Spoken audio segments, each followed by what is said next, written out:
Bonjour et bienvenue, vous êtes sur la chaîne Tuto Replay. Aujourd'hui dans cet épisode, je voudrais vous parler d'un petit véhicule qui m'a été fourni par la marque Elegoo. À la base, je n'étais pas parti pour tester ce véhicule. J'avais contacté Elegoo pour tester une imprimante SLA, puisque je n'ai pas encore actuellement d'imprimante SLA et je n'en avais pas encore testé sur la chaîne. Mais pour l'instant, la marque Elegoo, ne me connaissant pas et voulant, je pense, faire un test où pour l'instant ils n'ont tout simplement pas besoin de faire de test de leurs imprimantes, ils m'ont proposé déjà un kit avec un petit véhicule qui tourne sous Arduino Uno, et donc j'ai accepté, puisque l'Arduino c'est quelque chose que j'utilise déjà, j'en ai déjà fait l'utilisation pour faire par exemple un thermostat ou d'autres appareils, et donc je me suis dit pourquoi pas, je vais essayer et je vais tester ce petit appareil qui m'a l'air pas si mal que ça d'ailleurs, parce que c'est quand même un appareil qui coûte la bagatelle de 90 €. Il est très fourni, il y a pas mal d'accessoires, dont une caméra, des moteurs, des capteurs. Enfin, vous allez voir en vidéo déjà sur l'assemblage, ce qui va suivre tout de suite, puis ensuite je vais vous présenter les différentes fonctionnalités de ce véhicule.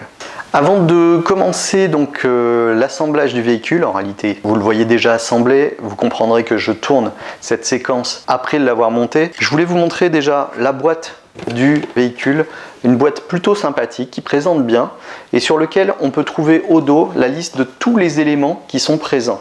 Donc si jamais vous voulez voir exactement ce qu'il y a, vous pouvez faire un arrêt sur image et puis comme ça vous pourrez avoir le contenu de la boîte. Et puis je voulais mettre déjà tout de suite un très bon point, c'est que Elegoo, qui est une société chinoise, a malgré tout fait les choses très bien avec un manuel de montage qui est vraiment bien foutu. Vous pouvez voir tous les éléments à différentes pages. On a des illustrations qui sont vraiment sympathiques. Et vous avez en bas des pages les sachets qui sont utilisés pour l'assemblage donc du véhicule. Et c'est vraiment bien foutu. Vraiment, j'ai aucun reproche à faire sur le livret, à part qu'il est en anglais. Il n'est pas en français. Mais sinon, vous vous y retrouverez bien. C'est vraiment bien foutu.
Alors nous voilà donc avec un véhicule totalement assemblé et fonctionnel. Vous pouvez le voir d'ailleurs en train de rouler sur sa première fonction, qui est en fait une fonction qui permet de détecter les obstacles. À chaque fois que le véhicule rencontrera quelque chose bien face à lui, eh bien il prendra une direction différente pour éviter la collision.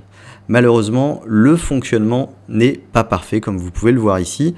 On a parfois dans les coins du véhicule aucune détection possible et donc le véhicule va raccrocher et donc ne pourra pas continuer sa route. Il faut faire aussi attention à l'angle avec lequel il va détecter l'obstacle. Si évidemment, comme là, dans un coin, il détecte quelque chose, si l'angle est trop prononcé par rapport à sa direction, il ne pourra pas détecter l'obstacle car il utilise des ultrasons et que donc, avec ces ultrasons, vous ne pouvez pas détecter des obstacles de biais ou du moins de façon trop prononcée. Là, le véhicule se comporte plutôt bien et puis il parcourt même, il fait son petit bout de chemin sous la table. Malheureusement, au bout d'un moment, comme vous allez le voir, le pied de table viendra encore le bloquer. Deuxième fonctionnalité du robot, il est capable de suivre un tracé au sol. Alors, le tracé au sol, il faut vraiment qu'il respecte certaines règles, c'est-à-dire qu'il faut faire des angles assez large. Si vous faites un angle droit, le véhicule ne sera pas capable de le suivre. Et puis l'autre condition, c'est d'avoir un sol avec une surface assez uniforme. Évitez tout ce qui est carrelage avec donc les angles qui apparaîtront, puisque sinon le véhicule ne saura plus où se diriger et essaiera de suivre les lignes du carrelage, voire même buggera totalement. Troisième fonctionnalité intégrée au véhicule, la détection permet en fait de faire avancer le véhicule. Vous présentez votre main et la main est suivie. Quand on retire la main, il recherche à gauche et à droite la présence d'un objet et puis va le suivre à nouveau. C'est très peu utile, mais ma foi, ça avait le mérite d'être intégré au véhicule.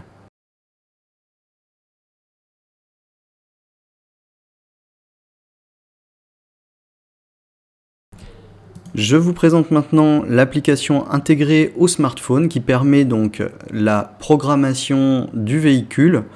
On utilise en fait un système qui est similaire à ce qu'on scratch, c'est-à-dire qu'on utilise des petites briques qu'on vient encastrer les unes avec les autres pour créer des conditions, pour ensuite faire fonctionner son véhicule et créer des automatismes. C'est assez simple à utiliser, c'est très pratique et c'est assez poussé. Le menu qui permet donc de naviguer est malheureusement très peu pratique et très difficile à manipuler pour accéder à une fonctionnalité. Là, j'accède difficilement à la fonction télécommande, mais une fois qu'on est dedans, par contre, ça fonctionne plutôt bien. On peut utiliser la partie caméra, que je ne peux pas vous présenter là, parce que malheureusement, j'ai perdu une partie des rushs, mais on peut aussi diriger le véhicule avec la caméra. La portée est relativement faible malgré tout, puisqu'elle dépend du Wi-Fi de votre téléphone. Enfin, la partie DIY que vous voyez là permet de créer des boutons personnalisés qui vont envoyer une commande et donc permettre de commander l'appareil avec des fonctionnalités spécifiques. Alors ma conclusion donc, sur ce véhicule, eh bien, je suis plutôt positif mais avec quelques bémols quand même.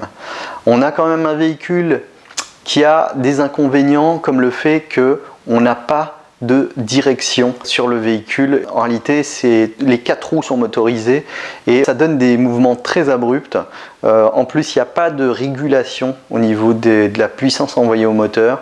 Ils auraient pu utiliser des sorties PWM pour réguler des transistors. Je rentre un peu trop dans les détails, j'imagine, mais ça aurait permis de faire des accélérations plus douces. Et là, on n'a pas ça, malheureusement. Et le programme est déjà très très gros. Il occupe quasiment la totalité de la mémoire de l'Arduino Uno et j'imagine que c'est une limitation surtout de l'Arduino Uno parce qu'on ne peut pas avoir autant de sorties PWM qu'il n'y a de moteur. Donc je pense que c'est un choix délibéré. Il existe peut-être des kits plus élaborés avec des Arduino, l'Arduino Pro, enfin je n'ai plus le nom du modèle, mais le modèle supérieur aurait sûrement été mieux venu pour réguler la vitesse de l'appareil. Ce qui fait que du coup il a des mouvements très abrupts, mais sorti de ça, ma foi, ça fonctionne à peu près correctement. Le système pour suivre la ligne, ça suit la ligne, mais par moment, si vous avez fait des virages vraiment trop abrupts, ça aura tendance à perdre le cheminement.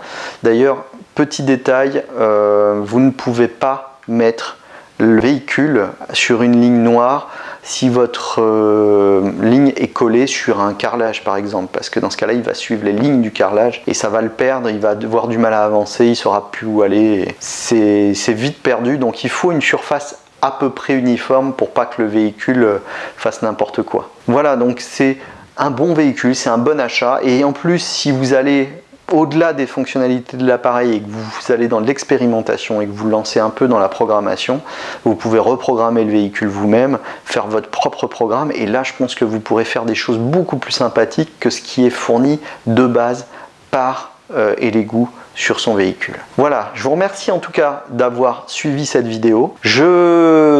J'attends des commentaires, ma foi, de votre part. Si ça vous dérange que je sorte trop des clous, parce que c'est vrai que là maintenant, à l'origine c'est une chaîne qui traite de l'informatique, de l'impression 3D. Maintenant je commence à vous parler d'Arduino. C'est un peu l'orientation que je prends moi dans la vie, c'est-à-dire que je fais un peu de making, je fabrique moi-même des choses. Mais c'est vrai qu'à la base, j'étais parti plus sur de l'informatique. Si ça vous dérange que je parte sur ce genre de format, s'il y a un souci par rapport à ça, n'hésitez pas à me le dire et je me recentrerai sur l'essentiel, c'est-à-dire l'informatique ou l'informatique et l'impression 3D. N'hésitez pas à me laisser votre avis pour ça. Je vous remercie en tout cas d'avoir suivi cette vidéo. Je vous dis à très bientôt et n'hésitez pas à laisser des commentaires, des petits likes et à vous abonner. Merci, au revoir.